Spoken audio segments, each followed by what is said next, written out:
For as long as technology has allowed it, MOBA games have been designed with open worlds.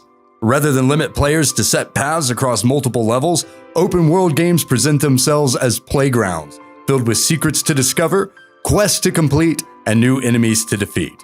Hi everyone, today I am back with another video on top 10 open world games for Android and iOS 2020.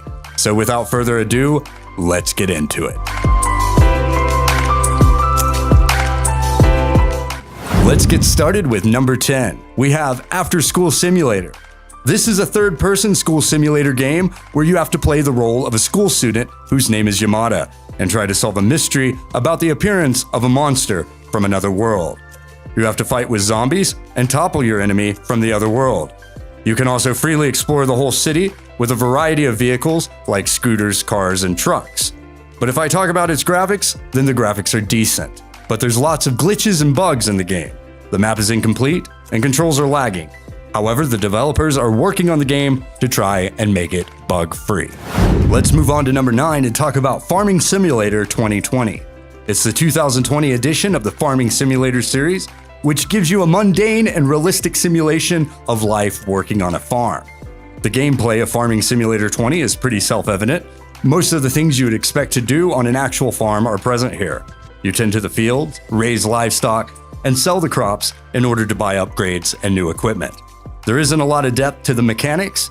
The idea is mainly to chill out, relax, and enjoy seeing your farm expand over the course of time. Down to number 8, we have Sky Children of Light. It's a free-roaming adventure with a smattering of puzzling and a dollop of social multiplayer. You're one of the titular children, locating spirits and returning them to the stars. Anyone who claims that video games aren't art will have to seriously rethink their values after experiencing Sky. The world, character design, and animation work is almost as breathtaking as Keanu Reeves, with its billowing clouds, the soft glow of candlelight, and rolling green hills. More impressively though, the gameplay blew us away even more. Moving around and interacting with the stunning world just feels so expressive. Let's move on to number 7 and talk about Hassel 1977. This is a top-down open-world game where you have to hack different data centers in a Baltic city. With cars, guns, and skirmishes, you can explore the city with a variety of vehicles and kill other opponent players who try to hack the data server. If I talked about its graphics, then it's just okay, not so good. But the control is very accurate, and the story of the game is that government forces have transported data servers on an airplane to a new storage hub. But due to strange events, these servers were thrown out of the airplane while flying over the Baltic City. Now you have the opportunity to hack them and collect the data before it's hacked by other online players. Down to number 6, we have Taxi Sim 2020. It's an offline open-world taxi driver game. In this game, you get behind the wheel of a car and perform various tasks as a taxi driver or the driver of a private trader. The game offers 30 different cars from mid-range to sports cars. The game also offers huge cities such as New York, Miami, Rome, or Los Angeles. You can change your driving style depending on the needs of the passengers. If a passenger is in a big hurry, then it will drive you on a green or red light. Players can earn generous payments for the work done and advance to the next level with VIP clients. Let's move on to number 5 and talk about Streets of Fire.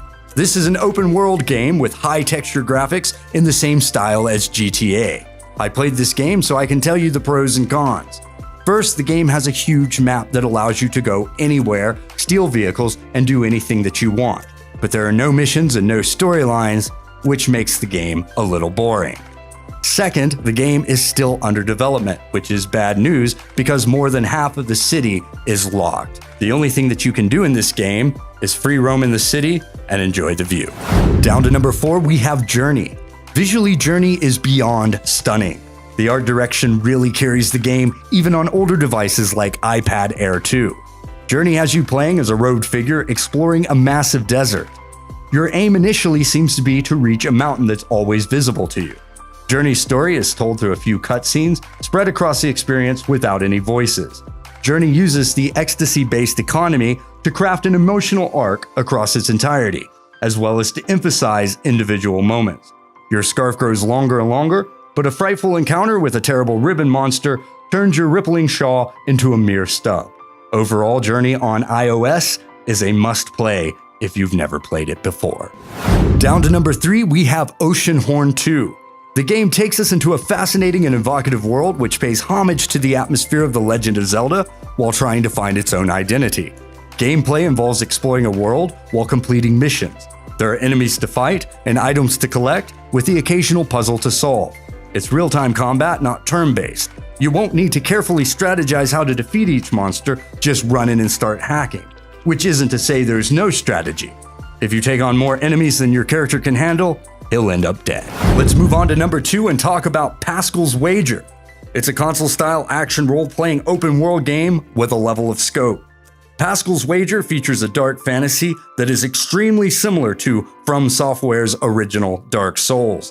But rather than create your own character, you can pick and switch between several of them to best suit your situation. In the game, the world is shrouded by dark mist, where the light is dim and mysterious. The people there have become lunatics, and no one knows why. On the 16th of January, the game launches on iOS and is already available for pre-order.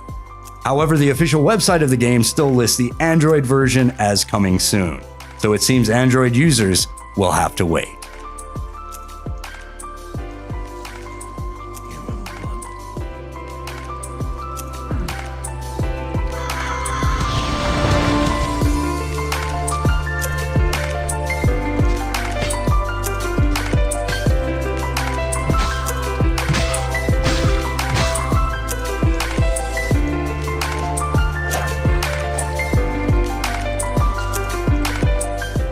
Finally, at number 1, we have Ylands. It's an open-world sandbox game developed by Bohemia Interactive.